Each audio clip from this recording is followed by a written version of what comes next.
Today I'm here with Melanie Schelling, an agent with State Farm, and she is going to talk to us about the benefits of having a local agent and some things to consider if you do decide to buy an online policy. Melanie, thank you so much for being with us and giving your time today. Absolutely. Thank you for coming in. What are some of the biggest benefits that having a local agent offers versus going on your own and getting a policy online? The price that you're going to pay online really isn't much different or any different than the price that you would get from a local agent. It's just the delivery method. I tried to think of what's the best analogy to explain this. Tell me some of the ingredients that you would put in a cookie. Okay, butter, sugar, chocolate chips. Right? If you go online, that's what you're going to pick, and you're making your chocolate chip cookie. However, you really don't have a guarantee that that's exactly how the cookie's going to be made. So you may forget to add baking soda or salt or flour, and those are some of the things the insurance agent can help you do. Make sure you have the right ingredients, the right amount of ingredients, and the best cookie for you. What are some of the common mistakes that you see people make when they do decide to buy their own coverage online and not work with an agent? Sure, one of the biggest mistakes that I see people make is that they don't address uninsured motorist coverage.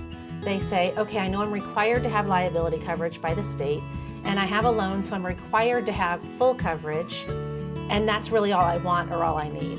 And they don't recognize the pitfalls by not protecting themselves as a person or their car through uninsured motorist coverage. It might just be a couple extra dollars to provide you actually the right policy to provide you the best protection. Most of us, unfortunately, are going to have to file a claim at some point.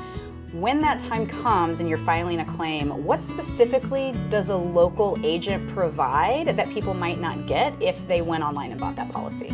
So filing a claim on an 800 number is not a big deal, right? That's the general practice for most insurance companies. But what happens after that? What happens if you file the claim and you're leaving a message for the claim rep and no one is ever answering you back, right? What happens if you don't know what to do next? So one of the benefits of a local agent is you can come in and actually sit down and talk with a person who's actually going to acknowledge your feelings, understand that this is probably not something that's happened to you before or not very often, and provide you with some compassion and explain things in a way that'll help you get through the steps. What is the most common gap that you've seen people have in their insurance when it is too late and it comes time to file that claim?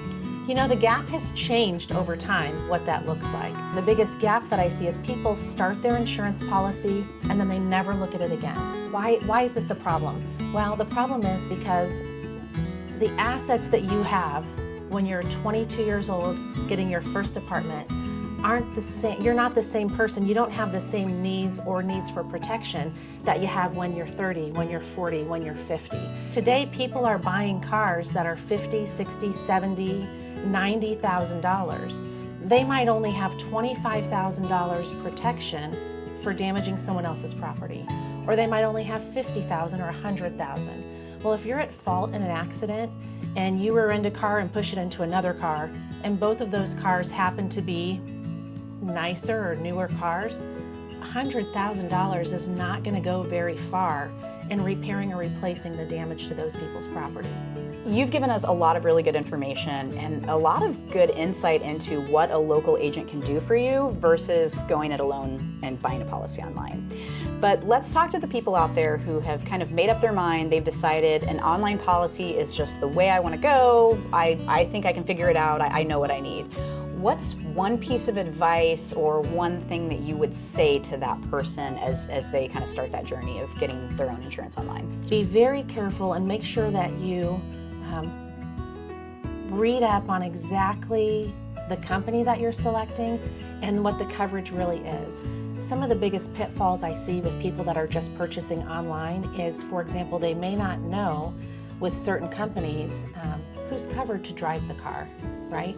Do you have to list all the drivers? There also might be a challenge with payment types. How are you paying that policy and how long will it actually cover you? So there's just some extra things that you might not think about. If you feel like I can do it myself, that's awesome. But for the same price, why wouldn't you go ahead and bind it online with a company that does have an agent so you at least have someone kind of checking behind the scenes for you. Well, thank you so much. I really appreciate you taking the time with us today. You've given us great kind of insight and some tips and advice for folks. And you've been doing this for so long, and you've got so much experience and knowledge in the area, and I really appreciate you sharing that with us. Absolutely. Thank you guys for coming.